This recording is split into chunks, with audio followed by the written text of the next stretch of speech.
Is it possible to serve both God and the world? The question of whether it's possible to serve both God and the world is a philosophical and spiritual dilemma that has sparked debate for centuries. Some argue that one's devotion to God should take precedence over worldly pursuits, suggesting that serving both may lead to conflicts of interest or diluted commitment. Others propose a more nuanced perspective, believing that one can integrate spiritual values into worldly endeavors, thus serving God through service to humanity. Ultimately, the answer may vary depending on individual beliefs, interpretations of religious teachings, and personal experiences. Some find balance in dedicating themselves wholly to either God or the world, while others seek harmony by intertwining their spiritual and worldly pursuits in a meaningful and authentic way. The concept of serving two masters is deeply rooted in spiritual teachings, particularly in Christian doctrine, where it is emphasized in the Bible. In Matthew 6 verse 24, Jesus states, "No one can serve two masters. Either you will hate the one and love the other, or you will be devoted to the one and despise the other. You cannot serve both God and money." This verse underscores the inherent conflict that arises when one tries to serve both God and worldly desires. Similarly, James 4 verse 4 warns, "You adulterous people, don't you know that friendship with the world means enmity against God? Therefore, anyone who chooses to be a friend of the world becomes an enemy of God." Here, the metaphor of adultery highlights the betrayal of spiritual fidelity when one prioritizes worldly pursuits over devotion to God.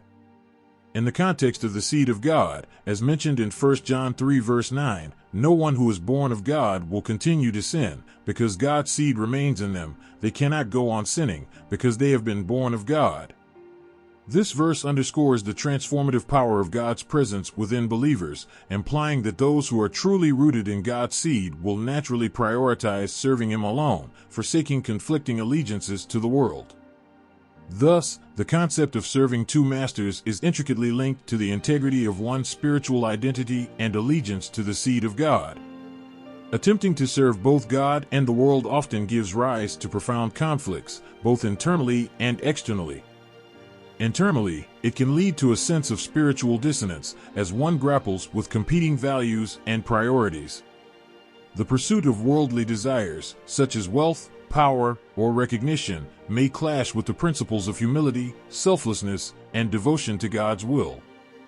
This inner conflict can cause feelings of guilt, confusion, and a lack of fulfillment as individuals struggle to reconcile their spiritual aspirations with their worldly ambitions.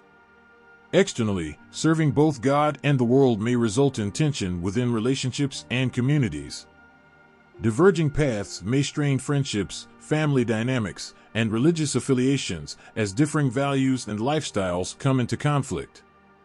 Moreover, societal pressures and expectations may further exacerbate these conflicts, leading individuals to compromise their spiritual integrity for the sake of societal acceptance or material gain. Ultimately, the attempt to serve both God and the world often leads to a fragmented sense of identity and purpose, highlighting the inherent incompatibility between spiritual devotion and worldly pursuits. The metaphor of the seed of God, representing divine presence and spiritual growth within individuals, illustrates the profound impact of inner conflicts between allegiance to God and worldly desires. In Luke 8 verse 14, Jesus speaks of seeds falling among thorns, symbolizing those who hear the word of God but are choked by worries, riches, and pleasures of life, preventing them from maturing in faith. This imagery emphasizes how preoccupation with worldly concerns inhibits the growth of God's seed within the heart. Similarly, James 1 verse 8 cautions against being double-minded, stating that a double-minded person is unstable in all their ways, suggesting that divided loyalties between God and the world lead to instability and hinder spiritual growth.